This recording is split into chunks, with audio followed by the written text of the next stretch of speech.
If you're a new or existing Amazon seller looking to save hours on your product research, this video is for you. I'm going to show you step by step a bunch of time-saving hacks so you can find more profitable leads in less time and grow your Amazon business the right way. Let's jump right into it.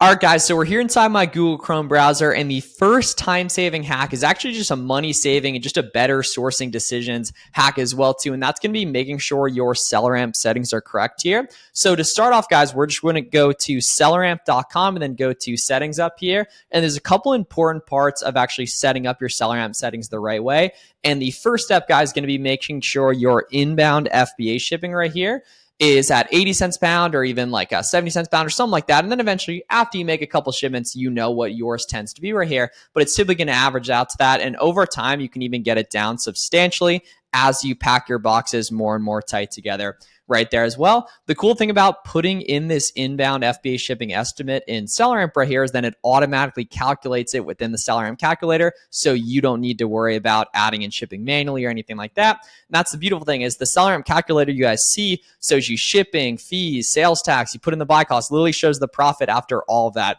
which is super, super important here. Next thing you guys want to do is scroll down to quick info and select all 5 of these options as well right here. So show profit margin, show ROI, show break even, show offer summary. The offer summary is the big one right here because then you can see how merchant fulfilled friendly or not a specific item is right here. If like 20% of the sellers in a listing are merchant filled, typically you're going to be able to merchant fill that item right there. So you want to make sure you have those 5 selected right there. I think it's ROI and offer summary don't automatically show you. You want to make sure you put those. And then another big thing here is making sure you have your prep fee, misc fee, and misc fee percent correct right here. So misc fee for most people should be 0. Misc fee percent should be the unique sales tax that you have in your specific state. You can just look it up on Google or ChatGPT right there. And then your prep fee should be 000 unless you're using a prep center right here. And that's the nice thing is we have these little tooltips right here. So you can see those right there on all the different features here as well. So most of you guys, it should be 000 and then your specific sales tax for state.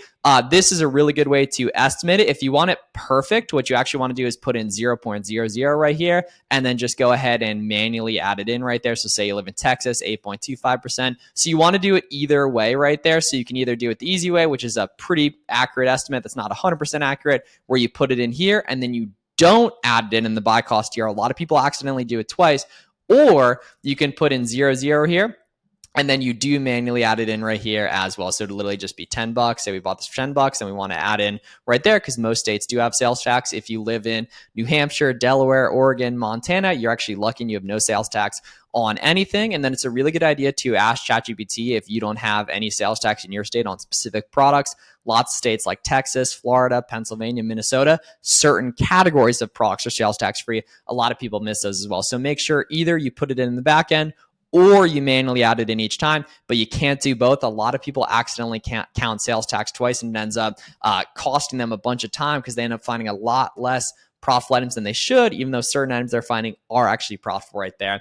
The next time-saving hack is, and it's actually a money-saving hack too, as well, is going to be getting a tax-exempt certificate. This is just going to help you find more leads quick. And then items that accept your sales tax permit, which you can just get on your state's website, just ask ChatGPT how to do it, or just Google it right there to find a CPA YouTuber that knows exactly how to do it, is you can literally just look up Home Depot tax-exempt, Walmart tax exempt right here. And then you can find these big retailers, Lowe's, Costco, Sam's Club, have these programs where you can provide that resource certificate to them, which makes it a business to business transaction, which means you avoid sales tax right there. So literally, if you have 0 sales tax in there for misc fee percent, and then you literally would just plug it in right here, no sales tax needed. If it were a retailer this was coming from, that you could use that sales tax permit on. So that's really important as well. The next one is going to save you a ton of time and find you a lot more leads just because you're going to do less product research when you're finding more winning products quick. And that's going to be taking advantage of the different discount mechanisms that different retailers offer. So if we take a look here over on SellerAmp, so definitely check out our full SellerAmp guide on our channel too as well. We can see right here. So these are $25, right? And our max cost is $12. Over on the Nautica website, we can see there's actually going for $15 right here. So if we plug in $15 and we'd have to add in sales tax rates, so say we add in like the sales tax for Texas, for example, right there, right? You can also do the calculator on SellerAmp, which is really helpful too to actually add that in. So we could do subtract right here, right? Add that in and everything. So you guys get the idea right there. But this doesn't work But if you go to Nautica.com, literally can just go do it right here. A 15% sign up code is going to pop up right here. So I can use that 15% sign up again and again, just putting a period in the middle of the email, and it'll still redirect to the correct email, or a plus sign at the end of the name right there.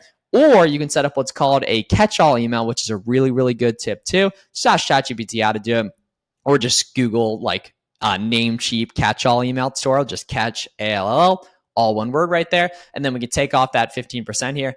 And I love using Cardbear discounted gift cards as well. That's a really good discount mechanism too, is going over on Cardbear. We can type in like Nautica, for example, right here, and we can see 15, 16, 20% right there. So now we can take off 15% on this guy right here. So we take off 15% and we can see now this listing does actually become profitable right there. And that's the name of the game, is so many beginners miss that very, very rarely do you find items at profitable prices. Almost always you don't actually find items at the advertised price profitably. You create them using coupon codes and discounted gift cards and everything like that. So coupon codes and discounted gift cards are big ones. Tax exempt, like I mentioned, is another one right there too. Subscribe and save options, wholesale options, holiday sales too. Like we had a bunch of holidays coming up: Labor Day, October Prime Day, Halloween, and then the big ones, early Black Friday, and then later Black Friday and Cyber Monday sales are really, really big too as well. So that's another really important one. This one actually is something I see so few people use that's incredibly, incredibly helpful, guys.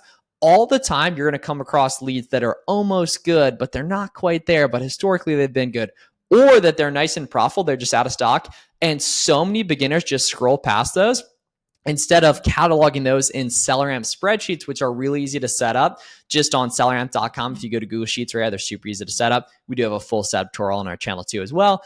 But we can see this specific product, if we plug in $6, we can see the sales rank's pretty much good right here, right? The estimated sales a little bit low, but if you take a look at the chart on this product, it's actually pretty good right there, right? The ROI is good, right? If we take a look down here at the chart, it's actually been stable for a while right here. The problem is the profit's not quite there when we get these for $6 here, right? So there might be some sort of coupon that works here as well, but regardless, when you come across a listing that's good, but it's out of stock, or it's close to being good, but it's not quite there, you always want to add it to a SellerAmp spreadsheet by scrolling down here on SellerAmp, and then we can go ahead and see the different spreadsheets I have created. The big ones for beginners are going to be almost good and out of stock. And then we just go ahead and one-click export this out to an almost good spreadsheet right here. We can grab the link to actually purchase this guy, and then we can see that zooms in right there, and we can say when this goes back to 15 plus, or if I find a coupon, then, obviously in this case, we would, try to find a coupon right here, right? By Googling, by scrolling around in the retailer, maybe asking customer service.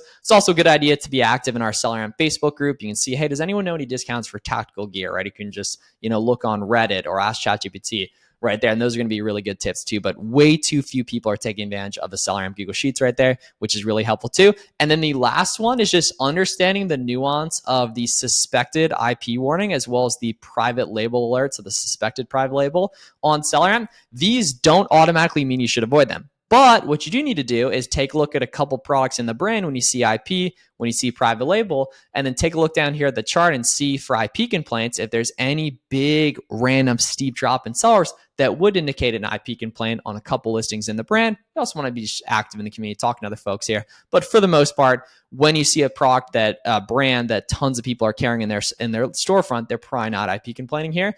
And then when you see a private label alert automatically shows when there's low competition on a specific product. What you need to do is just scroll down here and see if there's the brand carrying it here. We can see this, guys. There's a third-party seller. We can look at some of the other variations here.